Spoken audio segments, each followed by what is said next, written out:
Oi pessoal, tudo bem com vocês? Eu sou a professora Bianca, estamos aqui hoje para conversar um pouco sobre língua portuguesa, Web Língua Portuguesa 1. E eu estou aqui com o nosso querido Caio Castro. Um prazer a sua presença aqui, uma honra. Minha rainha, o prazer é todo meu. Salve galerinha, bom dia. Professora Bianca, sabe que na hora do intervalo ali eu fui dar um grau no cabelo, na barba e no bigode para estar à altura, né? Junto aqui ao seu lado, tinha que fazer feio. Lorde de língua portuguesa. Isso aí. Então vamos lá. Olha, eu fiquei sabendo, professora Bianca, que você trouxe ali várias orientações, várias dicas, muito conteúdo para a gente abordar essa língua portuguesa para a galerinha mandar muito bem, certo? Isso mesmo. Então, olha só, se você tem alguma dúvida, se você tem alguma questão ali para trazer para a gente referente à língua portuguesa, manda, porque a professora Bianca, nossa musa da língua portuguesa, está prontíssima para te responder. Vamos lá? Obrigada, Caia. É isso aí. Vamos lá para a nossa web de língua portuguesa. Primeira coisa bem importante para falar para vocês. Hoje é a primeira web, mas amanhã a gente tem mais uma. Então, não esqueçam, amanhã no primeiro horário, anota aí na agenda, primeiro horário, 8h15 da manhã, a nossa segunda web de língua portuguesa, tá? Então, vamos acompanhar aí o que a gente tem na tela a respeito de língua portuguesa. Caio, língua portuguesa é difícil? Olha, para mim não, sabe? Para mim é tudo lindo, maravilhoso, tô no céu quando se trata de língua portuguesa. Não é difícil, mas demanda atenção e reflexão. E uma coisa muito importante, as habilidades que vocês vão utilizar na prova de língua portuguesa, de leitura e compreensão, na verdade não é só para a língua portuguesa, porque a gente não é egoísta, é para todas as áreas do conhecimento. Então, fique atento que nós vamos conversar um pouquinho a respeito disso, tá? Das habilidades de leitura e compreensão. Minha querida rainha, me diz uma coisa, para que a gente possa, mandar muito bem na prova de língua portuguesa, me parece que a gente precisa de saber ler e interpretar os textos adequadamente. Perfeito. E para isso nós temos aí algumas habilidades, não é verdade? Exatamente. Então nós vamos falar um pouquinho justamente sobre essas habilidades que vão ser necessárias para a leitura e compreensão da prova. Então acompanha ali comigo, por favor, na tela, algumas das habilidades que vocês vão precisar. Trabalhar a leitura, trabalhar a análise dos textos, muita atenção na análise dos textos. Toda vez que vocês fizerem a leitura de um texto, trabalhar a análise, discutir a respeito desse texto, conversar um pouco, conversa com o texto, conversa com os colegas, antes, lógico, para desenvolver as habilidades necessárias lá para o momento da prova. A reflexão a respeito dessa análise que você fez, e quando você trabalha todas essas questões, você vai desenvolver algumas estratégias que são necessárias aí para esse trabalho, tá? Então, quando nós estamos falando a respeito de leitura de texto, foca aqui, que é bem importante. Explora textos diversos, isso pensando aí antes do dia da prova, antes daquele domingo lá da prova. Explora textos diversos, questione esse texto, pergunte a respeito dele e, muito importante, preste bastante atenção também na forma de construção desse texto, porque isso vai ajudar muito você a compreender melhor qual é o objetivo desse texto, que finalidade ele tem e o que tem dentro desse texto marcado que deixa claro essa intencionalidade, essa finalidade. E isso vai ajudar vocês também, não só na leitura e compreensão de textos, mas vai ajudar vocês lá na redação também, tá? Então, isso é muito importante. Agora vamos pensar então um pouquinho, Caio, como responder algumas questões de língua portuguesa. Então vamos para algumas dicas, mas mais uma vez, nós não somos egoístas. E quando as dicas que a gente vai trazer aqui para vocês diz respeito também a todas as áreas do conhecimento. Então, anote aí algumas dicas importantes. A primeira, comece a leitura da questão pelo enunciado. Ah, como assim? Nossa, Caio, a gente sempre conversou durante a escola toda que a gente tem que primeiro ler o texto, explorar o texto, discutir o texto e depois a gente vai para a pergunta e agora está dizendo para ir direto para o enunciado da questão? Por quê? Porque com a leitura do enunciado da questão, você vai identificar o que está sendo perguntado, o comando da questão. E daí uma dica bem importante, destaque lá no texto, sublinhe, né? Circule, faça alguma marca exatamente no comando da questão, naquilo que está sendo pedido para vocês, para não correr o risco de errar. Tá? Isso é uma dica bem importante, porque quando você foca no que está sendo perguntado e depois você vai para a leitura do texto, você já vai para esse texto mais direcionado e ganha tempo, e tempo é uma coisa muito importante. Minha né? querida musa, me ajude aqui, olha, esse comando, atenção ao comando, talvez uma dica seja estar atento no enunciado ao verbo do imperativo, é isso mesmo? Exatamente, né? Dá uma olhada lá na pergunta que tem no verbo, nesse comando, nesse verbo no imperativo, o que exatamente está sendo perguntado. Isso vai variar um pouco de questão para questão, mas observe, porque normalmente a questão do Enem, no enunciado, primeiro vem uma contextualização e na sequência a pergunta. Observe com atenção essa pergunta aí, ok? E para a gente poder verificar isso, vamos direto para uma questão, vamos analisar uma questão aí, tá? Então, Caio, já fica atento aí, porque eu quero que o pessoal participe com a gente. Então, coloquem lá da cidade, o nome da escola que vocês estão participando, coloque lá no bate-papo para a gente poder saber quem são vocês que estão aí nos acompanhando. E não esquece, lógico, de colocar aquela selfie, né? Tirar aquela foto de vocês e colocar lá nas redes sociais com a hashtag Nem Positivo para a gente saber e conseguir acompanhar e curtir vocês também aí. Mas vamos logo para a primeira questão e eu quero que vocês acompanhem com bastante atenção. Caio, eu começo pela leitura do texto? A gente vai ler o enunciado. Então vamos direto para a leitura do enunciado. Mas observe que é uma pergunta que tem, uma questão que tem 2 textos. A banca do INEP, do Enem, gosta bastante desse formato. Então, atenção aí. Vejam lá. O enunciado, o verso do texto 2, que estabelece a adequada relação temática com o nosso viralatismo, presente no texto 1, é. Então, olha que interessante. Quando eu observo o enunciado da questão, eu já penso na estratégia que eu vou utilizar. Porque olha lá comigo, está dizendo para mim que esses versos que estão nas alternativas ali, eles estão trabalhando o texto 2. São versos que estão lá no texto 2, ok? O que eu preciso fazer para ir para a compreensão dessa questão é entender o que é esse nosso viralatismo aí que está no texto 1. Então, eu já vou para a leitura do texto 1, tentando buscar essa compreensão. O que essa expressão nosso viralatismo traz de informação, para depois eu ir direto nessas frases, nesses versos lá da questão número 2, do texto número 2, ok? Então, acompanhe lá a leitura comigo e quem souber já vai colocando aí no bate-papo a resposta, tá? Texto 1. Por complexo de vira-latas, entendo a inferioridade em que o brasileiro se coloca, voluntariamente em face do resto do mundo. Isto em todos os setores e, sobretudo, no futebol. Dizer que nós nos julgamos os maiores é uma cínica inverdade. Em Wembley, por que perdemos? Porque diante do quadro inglês louro e sardento, a equipe brasileira ganiu de humildade. Jamais foi tão evidente, e eu diria mesmo espetacular, o nosso viralatismo. É um problema de fé em si mesmo. O brasileiro precisa se convencer de que não é um vira-latas. Um texto aí do Nelson Rodrigues, né? A sombra das culturas imortais, das chuteiras imortais, desculpa. Então, o que é esse nosso viralatismo, que é o que está lá no comando da questão?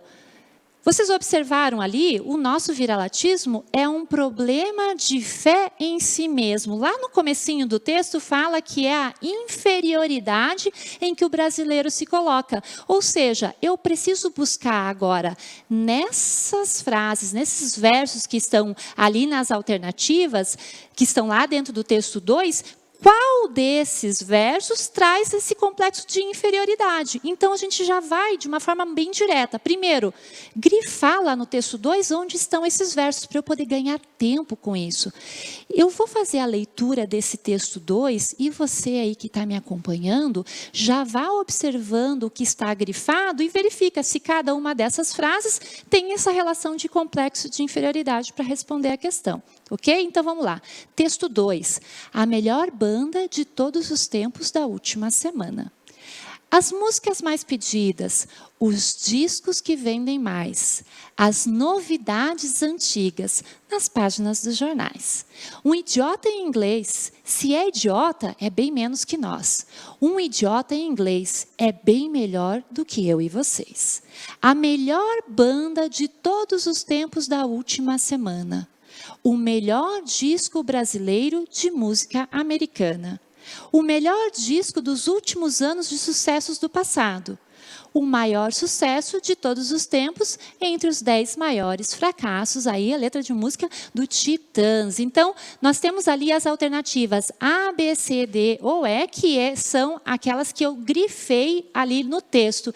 E aí, Caio, a gente já tem alguém colocando aí a alternativa? Então, minha querida rainha, sim, já tem um monte de escola aqui enviando as suas apostas para essa questão. Muito bem. Mas antes de anunciar ali quais são as apostas, um salve para o Colégio Monteiro de Guaratuba, um salve para a Jaque, da assessoria de geografia, que olha, dupla maravilhosa, tem a galera ainda saudando o nosso Japa ali, né, que fez a web anterior. Arrasou, Japa. Arrasando ali. E, Bianca, a galerinha está assim, olha, entre a alternativa C e a alternativa I.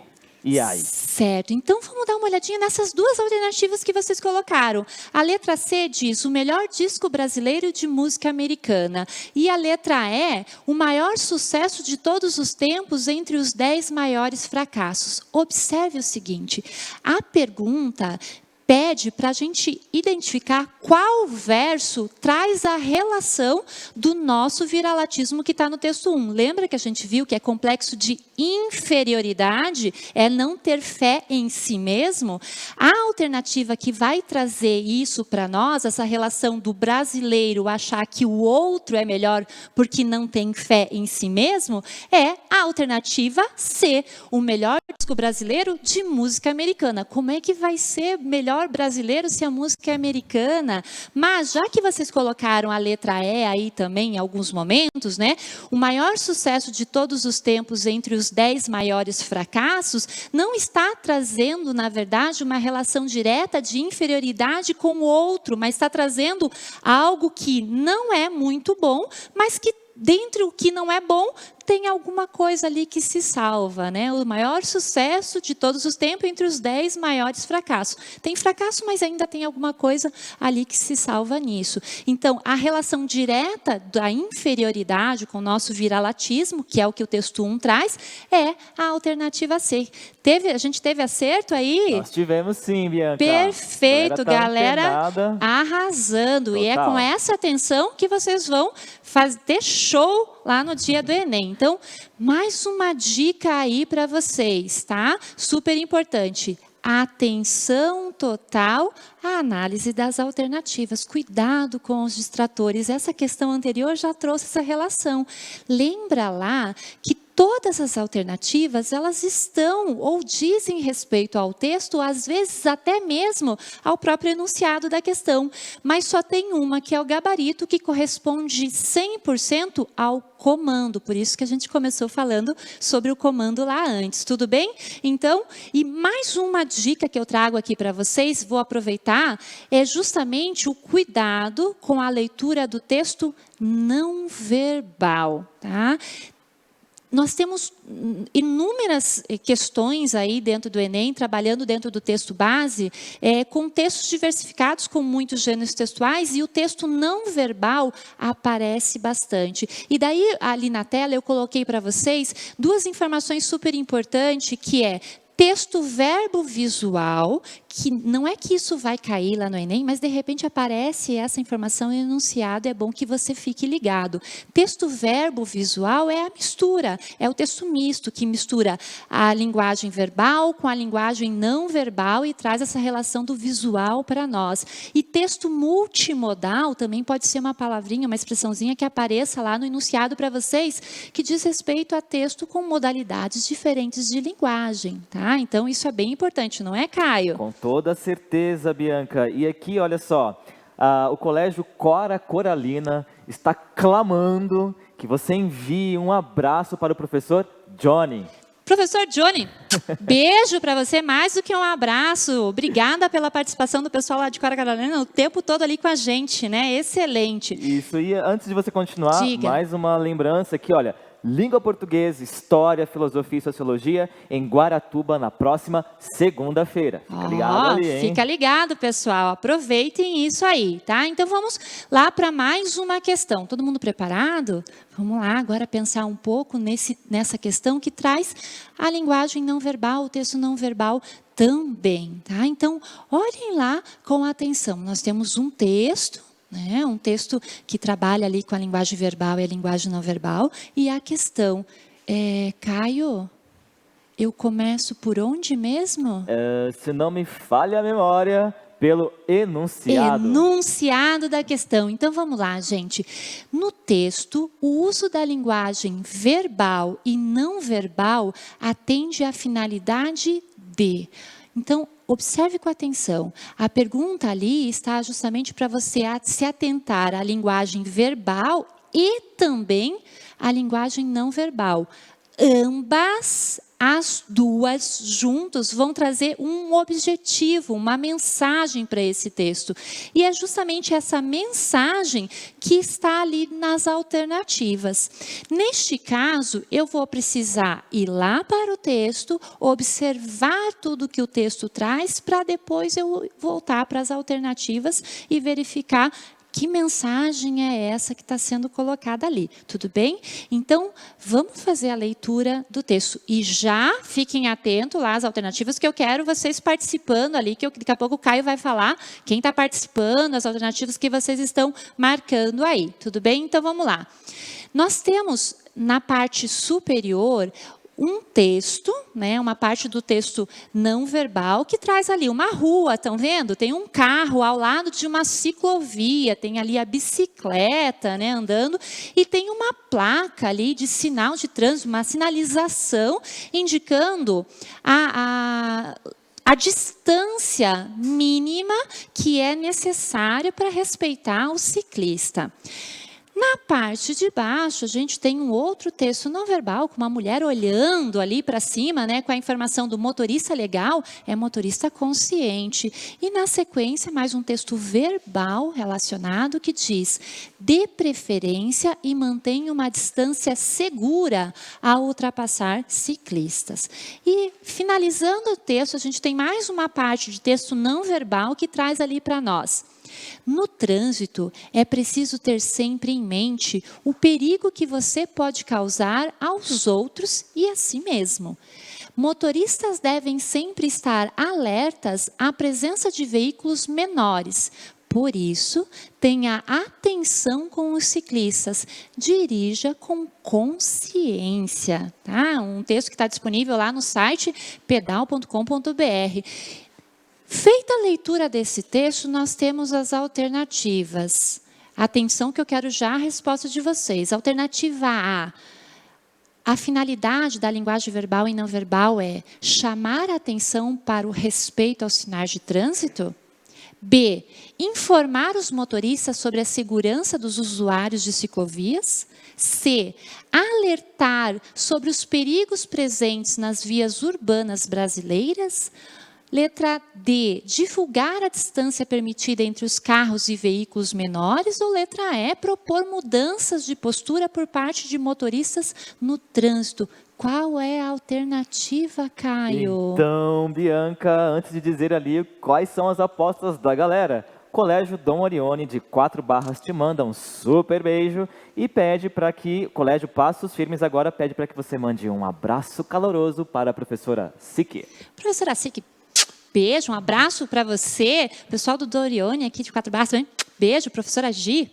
Ótimo. E as apostas estão ali, olha, entre a alternativa o item B e o item E. E aí, Bianca? Então, olhem lá com atenção. A gente vai fazer bem rapidinho aqui, mas veja, a alternativa A diz assim: chamar atenção para o respeito aos sinais de trânsito. Isso está lá no texto? Tá, né? Tá chamando atenção. Inclusive tem o sinal de trânsito lá. A alternativa B diz informar os motoristas sobre a segurança dos usuários de ciclovia. Também está lá no texto, está vendo lá a necessidade de manter uma distância? A letra C, alertar sobre os perigos presentes nas vias urbanas brasileiras, tem lá no texto não verbal, lá de baixo, falando justamente sobre os perigos, também está lá. Letra D, divulgar a distância permitida entre carros, está lá, bem clara a distância. Letra E, propor mudanças de postura por parte de motorista no trânsito, também está lá. E agora, Caio, todas as alternativas estão no texto. E agora? Agora é a pergunta. Volta lá para o enunciado e percebe o comando da questão. O comando da questão diz para vocês, no texto, o uso da linguagem verbal e não verbal atende à finalidade do quê? Ou seja, todas as alternativas estão presentes no texto, mas a junção delas é que vai dar a interpretação da mensagem, que está na alternativa propor mudanças de postura, porque todas as informações que estão contempladas no texto, seja no texto verbal ou no texto não verbal, vão trazendo as informações para que seja proposta uma mudança na postura por parte dos motoristas. Então, atenção aí às alternativas, atenção ao comando, ok, gente? Bem rapidinho aí, tá? Porque o nosso tempo tá voando aqui. Fique de olho lá no texto verbal, no texto base, né? As informações relevantes. Se você faz a leitura do comando da questão, quando você vai para a leitura do texto, você já vai percebendo quais são essas informações relevantes. Atenção também ao suporte, à referência do texto, porque muitas vezes, né, Caio, isso ajuda bastante a você, às vezes, descartar uma ou outra alternativa quando você presta atenção onde esse texto é publicado.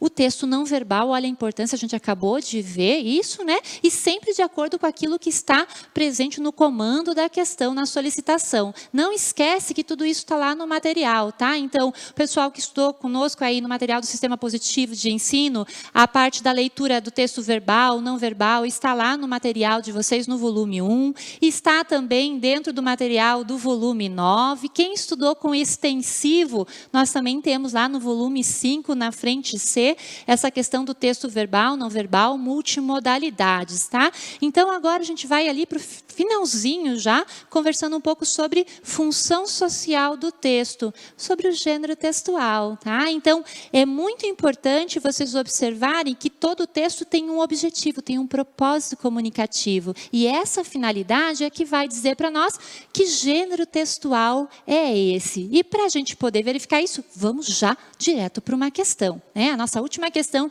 aí do dia. Primeiro, enunciado da questão. Então, vamos lá. Os gêneros textuais são textos materializados que circulam socialmente, que foi o que a gente acabou de ver, né? A questão da função social do texto. O texto Deserto de Sal foi veiculado em uma revista de circulação mensal. Pelas estratégias linguísticas exploradas, conclui-se que o fragmento apresentado pertence ao gênero. Olha aí, a pergunta é para saber que gênero textual é esse. E para eu poder observar, ele está dizendo, olhe as estratégias linguísticas, né? E não se esqueça, lógico, da intencionalidade desse texto. Então, que texto é esse? Deserto de Sal. O silêncio ajuda a compor a trilha que se ouve na caminhada pelo salar de Atacama.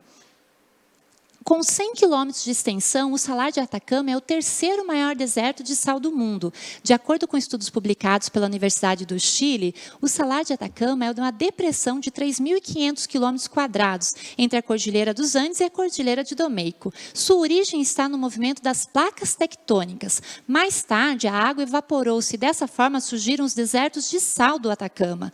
Além da crosta de sal que recobre a superfície, há lagoas formadas pelo degelo de neve acumulada na montanha. Tá? A pergunta é, que gênero textual é esse? Qual é o gênero textual? É relato? É verbete? É artigo de opinião? É reportagem ou é resenha? O que o pessoal está dizendo aí? Então, aqui a galerinha está apostando na alternativa D, Bianca. Alternativa D. Muito bem, reportagem. Por que é uma reportagem? Porque vai trazer informações a respeito dos dados sobre o Salar de Atacama. Não é relato, porque não vai contar a história, a viagem, não é verbete, porque não traz definição, não é artigo de opinião, porque não traz nenhuma tese, e tampouco resenha, porque não traz crítica. É só observar a finalidade do texto, né? Maravilha. Bem tranquilo, né? Tranquilo, minha musa. Sinto informar, mas o nosso tempo acabando, já se foi. É hora do né? tchau. Isso.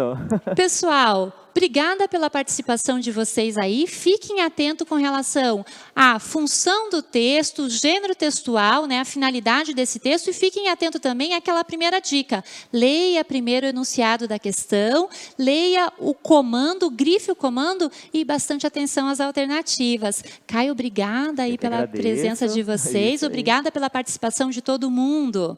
Maravilha, beijo, tchau, até Tchau, amanhã. gente, valeu!